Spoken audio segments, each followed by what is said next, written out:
వివిధ కారణాలతో నిలిచిపోయిన మెడికల్ బోర్డును అతి త్వరలో యథావిధిగా ప్రారంభించాలని సింగరేణి యాజమాన్యాన్ని ఉప ముఖ్యమంత్రి భట్టి విక్రమార్క ఆదేశించారు. కార్మికుల సంక్షేమం, వారి కుటుంబాల భవిష్యత్తును దృష్టిలో ఉంచుకొని మెడికల్ బోర్డు ప్రక్రియను అత్యంత పారదర్శకంగా, నిష్పాక్షికంగా, వివాదరహితంగా నిర్వహించాలని ఆయన స్పష్టం చేశారు.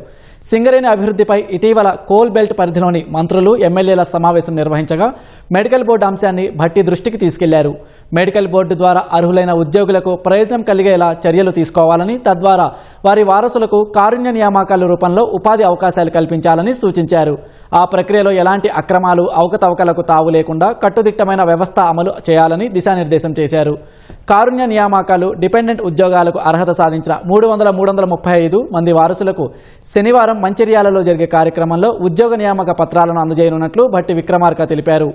సింగరేణిలో దశాబ్దాలుగా అపరిష్కృతంగా ఉన్న మారుపేర్ల అంశం తమ దృష్టిలో ఉందన్న భట్టి విక్రమార్క ఆ అంశాన్ని పరిష్కరించేందుకున్న మార్గాలను అన్వేషిస్తున్నట్లు వెల్లడించారు.